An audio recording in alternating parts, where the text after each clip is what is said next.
पूरे दिल से खुदावंद की शुक्रगुजारी करूँगा। मैं तेरे सब अजीब कामों का बयान करूँगा। मैं तुझ में खुशी मनाऊँगा और मसरूर हूँगा। ए हक ताला, मैं तेरी सिताइश करूँगा। जब मेरे दुश्मन पीछे हटते हैं तो तेरी हजूरी के सबब से लर्जिश खाते और हलाक हो जाते हैं, क्योंकि तूने मेरे हक की और मेरे मामला की तायद की है। तूने तख्त पर बैठकर सदाकत से इंसाफ किया। तूने कौमों को झिड़का, तूने शरीरों को हलाक किया है। तूने उनका नाम अब्दुल्लाबाद के लिए मिटा डाला है। दुश्मन तमाम हुए, वो हमेशा के लिए बर्बाद हो गए, और जिन शहरों को तूने ढा दिया उनकी यादगार तक मिट गई।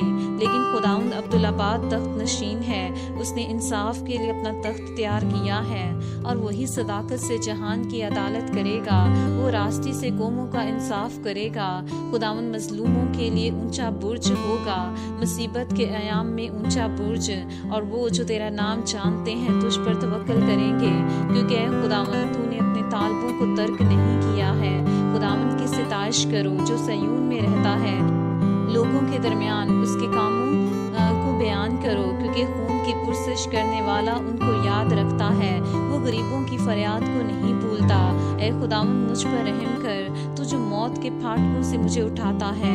मेरे उस दुख को देख जो मेरे नफरत करने वालों की तरफ से है, ताकि मैं तेरी कामिल सिताइश का इजहार करूं। सयून की बेटी के फाटकों पर मैं तेरी निजात से शादमान होऊंगा। कौमें खुद उस घड़े में गिरी हैं जिसे उन्होंने खोदा था, जो जाल उन्होंने लगाया था उसमें उन्हीं का पाँव फंसा। खुदावंद की शोहरत फैल गई, उसने इंसाफ किया है। शरीर अपने ही हाथ के कामों में फंस गया है। शरीर पाताल में जाएंगे, यानी वो सब कौमें जो खुदा को भूल जाती हैं, क्योंकि मस्कीन सदा भूले बसरे ना रहेंगे, न गरीबों की उम्मीद हमेशा के लिए टूटेगी। उठे खुदावन, इंसान गालिब ना होने पाए, कौमों की अदालत तेरे हजूर हो।